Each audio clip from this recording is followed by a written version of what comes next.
a very top secret location for a super special episode of Real Talk with Douglas Friedman and TOMER Friedman. No relation? No relation. Unfortunately. Not yet. One has an E, one doesn't. And so, Douglas, you're here because we are working on a special project, but we're actually here to celebrate your new cookbook, Cooking in Marfa, and you're going to make a little cocktail with us today. I am. Thank you for having me. Well, thank you for joining the show. I mean, anything for a free drink in the morning. Exactly. And notice I'm wearing my Marfa, Texas hat. So before we get to Marfa, Texas, let me introduce you. You are a world-renowned fashion photographer, interiors photographer, celebrity photographer. You basically are a jack of all trades. And then you took your career and now you've transitioned, packed everything up, don't live in LA, don't live in New York anymore, but now you live in Marfa, Texas. Yeah, I moved to the West Texas desert about 3 years ago. Why? Have you been to Marfa, Texas? I have not. It's so hard to describe what it is about this place, but it is, there's something that's such a powerful draw for me that I just kind of gave everything else up and moved there. Have you been to Marfa, Texas? No, but I heard it's an amazing, creative. It is. There's an incredible art scene there, but, with the art came, recently came this incredible food scene and design scene. Okay. So, following in Judd's footsteps now, you have this community of people that care about food, that care about drink, that care about design. Mm-hmm. And so that's kind of opened up all these other interests and doors there. It's just made it, it's just another layer of something to do. So it's like if downtown LA's food scene and Joshua Tree had a baby. Except Marfa, it's so much more complex. Really? I mean, it's everything from, this incredible place called Wienertown that once a week, just kind of turns out the most insane hot dogs you've ever imagined. I want to go to Wienertown. Oh my God. I'm sure you've been there. But then everything up, from Wienertown to the Capri restaurant, which this book is about, which is a Michelin-starred chef, and it's the most kind of incredible, complex, ingredients and combinations and ideas. I'm loving this. So you moved there, and then who inspired you to shoot the photos for this cookbook? Well, my dear friends Virginia Leberman and her husband Rocky Barnett. He's the chef and she's the owner, and so they opened this restaurant in Marfa a few years ago called the Capri, and I spent a lot of time at that bar. So you don't drink? Hardly. Well, now I do. But so I spent a lot of time there, and I wanted something to do in Marfa besides just kind of exist in Marfa. So I asked them a few times if they wanted to work on a book with me. Wow. And eventually they caved in and they agreed, and we spent 2 years on this project. Wow. And Tomer actually introduced me to the book when I said, I've got we the should book. get It's Douglas. phenomenal. Thank you. I burned down the kitchen. It's hobby cooking. It's something that takes, care and attention in a few hours. It doesn't take that long to open a tin of caviar and slap it on a Frito. Okay, the caviar Frito. And a Frito is it's a very Texas thing. Frito pie. Yeah. And it's also it's kind of the cleanest chip you can get. 'Cause it's It's just just corn corn. and salt and oil. Recipe in the book. Yes. You take Fritos and then you take Tomer's caviar and you eat it it's kind of high-low. Oh, Yeah, it's so good. which is It's kind so of, chic. but it also it's somewhat very representative of Marfa. Yeah. This kind of this high, this low, everything kind of mixes and comes together there. And I think we have a picture of you also are raising chickens. Can we cue up that photo, producer Alexis? I am. So you're raising chickens. You have a chicken coop. I have this chicken ranch. A chicken ranch. So during the 3.5 months of the shutdown, the quarantine, I needed something to do. So I decided to restore and renovate and populate my neighbor's derelict, defunct, old, rusted, burned out chicken coop. Did you know how to do that? I had no idea. I was gonna say, did you just Google How many it? chickens are in the? We have 25. Wow. 25. And they'll be producing eggs by the end of the summer. Well, the photos in the book are phenomenal. Just really, really captivating. The whole book it really does feel like this. It is, and it's a little bit more than a cookbook. The writing by Virginia Leberman is, there are these essays.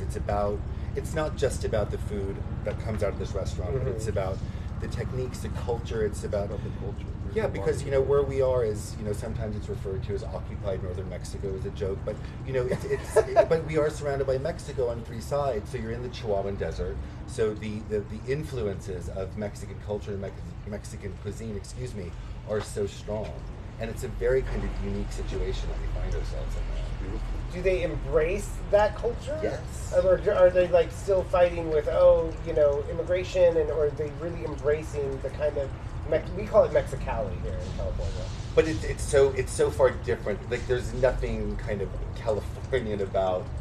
It's something that feels more Mexican than it does American. I mean, it's a culture that's so unique to that region of America. Right. It's a ranching culture, it's a desert culture, it's a Mexican culture. It all kind of comes together on the border there. And I recently saw on your amazing Instagram, check it out, at Douglas Friedman. But if you guys check out his Instagram, I saw that one of your celebrity friends, a Miss Stewart, came to visit you in Marfa. What was that like? Did she love it? She had been there about 25 years ago to do a story for her magazine. Okay, so she was coming back. Okay. And I was nervous, like 3 months of abject fear, oh my God, Martha Stewart's coming to my home. And she stayed with you? Yeah, she stayed with me. And she was, Martha, you were the best house guest. She was the best house guest I've had. Really? Yeah, the kindest, she was the perfect house guest. Is she particular about her coffee? She makes an amazing cappuccino. She makes an amazing cappuccino, and I don't know. What other friends have come to visit you in Marfa, besides me and Tomer? We're coming next week. You guys are coming next week? Yeah. When things kind of get a little easier. I've had a lot of friends come down and visit. I mean, I think Martha's the one of note that is made. Were people dying when you brought her to Capri? There was a little bit of a jaw drop when she showed up anywhere in town. But she's so kind and so generous with her time, and gave it to her. It was great. I love her. It was great. Okay, well, let's transition. Now I'm going to show you pictures of your famous work, because you're not just Marfa. You actually have this illustrious career shooting amazing portraits that'll make people die. So I'm going to show you a portrait, and you're going to tell us the story behind the portrait. Okay. Okay? So here we go. I'm not going to look. Here, I could just probably show it to you guys. Here's the portrait. Very famous. The cover of New York Magazine with Hilary Clinton. Tell me, Douglas Friedman, what's the story behind this photo? Is she really laughing? So it was, we were only given 10 minutes with Hilary to do 2 portraits, and she spent the first 4 minutes asking me questions about myself. I was like, and I couldn't stop answering her. But we spent a day at the State Department upstairs setting up a set, and all of it took 18 hours to get everything kind of perfectly set and staged and brought upstairs with the set built. And then she came in, and she was so lovely and so charming, and I got her to laugh. You got her to laugh. This is a real Hilary Clinton laugh. Such a beautiful organic shot. Made by Douglas Friedman. Organic by Douglas. Organic. Yeah, that was authenticity. Worth all the work. By Hilary. And did you know it was going to be the cover? No, and actually, originally we had shot that for Harper's Bazaar. And then this was an outtake that we did to New York Magazine. I love it. I love it. Okay, next photo. Very interesting. I don't know. I'm going to show it to you at the same time. Close your eyes so Tomer can see. Oh, wow. A very famous First Lady. Laura Bush. She was lovely. She was lovely. Also, pre-Texas. And we had so much fun. And that was done at 8 in the morning. Wow. This is a gorgeous, gorgeous shot. And again, it was one of those situations where I was only given 15 minutes to do a portrait of Laura Bush on the lawn and then up in the wicked bedroom. And fortunately, I'm friends with her daughters. So I called Barbara and I was like, hey, listen, I'm shooting your mom next week. You're going to leave in 10 minutes. And she's like, I'll take care of this. And then the editor of the magazine called the next day and was like, I don't know what happened, but we got an hour. I was like, that's perfect. That's a gorgeous shot. Oh my God, she's such a beautiful, she's a lovely, lovely woman. And iconic with the... So beautiful. So elegant with dogs. Next photo. Thank you so much. I love that you just are pulling favorites. Another very famous interior designer, Kelly Wursler. Oh, Kelly, she's so fantastic. Tell us about the kids in this photo. Her kids. But were they always going to be a part of the shoot, or did you say let's put them in the shoot? I don't think they were always going to be a part of it. But it was all of a sudden, it was like, how can we kind of take this? How can we just give this a little bit more a wink, a sense of humor? And her kids were happy. I Her design love is this whimsical. photo. Yeah, well, There's she's- always whimsy in her design, so that's such a beautiful shot. Do you She's prefer? stunning. Yeah. Do you prefer to shoot portraits? Like, should Tomer and I get into a shot Yes. together? You want to do On some the tasteful table. nudes? I want to be on the table. Nude on the table. You're so funny. Okay, so thank you for that. I love your Oh, career. you're great. It's too much to fit into this short episode of Real Talk, Thank but you. I really we've admired you for so long. So great work. Your work speaks for itself. Thank you very much. Let's get on to drinking. Yes. Let's have a drink. Let's So do tell it. us what we're going to cook today. This is a recipe from the book. It's called A Mexican in Paris. Ooh. And like many things that come out of Marfa, this was a recipe that was born out of necessity. One night, I wasn't there, but Virginia Leverman and Rocky were in need of a drink for some guests that had come in from out of town. All right. And all they had in their refrigerator or in their house was some tequila. I'm making Okay. This this is for 4th of July. Casamigos. I Oh. tend to prefer. Oh. I think I made it a little. Okay, sorry. We're No, that's fine. I'm sorry. That's fine. We're not in Texas. We're not in Texas. We do in Texas. So it's tequila Uh-huh. with champagne, I love that. I've never seen that. Mexican. The champagne old? Ooh. Is the Paris. So good. So it's tequila and champagne, Wow. which is a surprisingly good mix. The jury is out. I can't wait to see it. So normally the recipe calls for limes because we have plenty of limes in West Texas.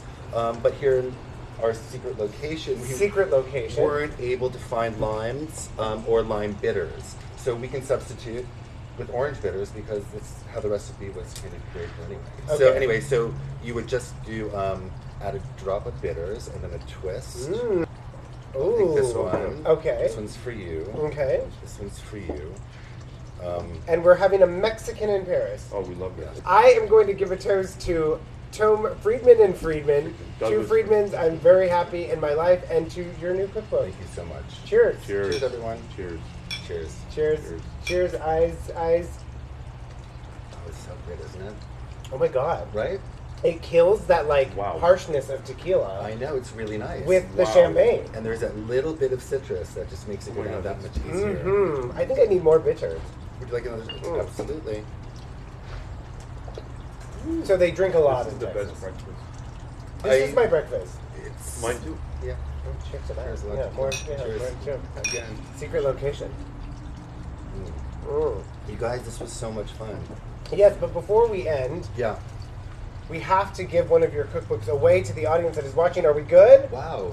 Okay, so Great. audience with Douglas Friedman, audience with the Society Group, and Tomer Friedman. If you guys can tell us the name of Douglas Friedman's chicken coop in Marfa, Texas, you will win a signed copy from Douglas Friedman. Let's sign it.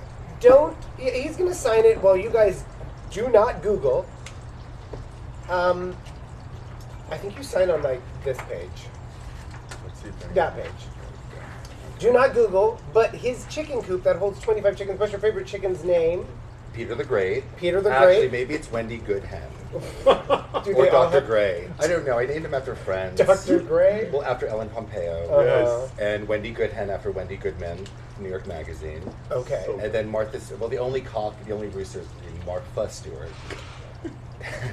And there's there's also, as a little hint, Uh-huh. there's also a chicken named Burt Reynolds.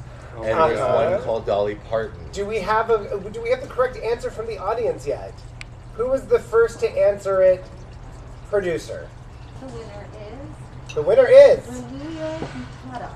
Love. So good. Hurtado. Cheers to that. Tada. Congratulations. Congratulations! You're getting a signed copy of Cooking in Marfa, which you guys can get on Amazon. Thank you so much, Douglas Friedman, from our secret location. Thank you, Tomer Friedman, for setting this all up. And you guys will see the project we're working on very soon. And once again, thanks for keeping it Real Talk. Thanks, everyone. Bye-bye. Have a good day. Bye.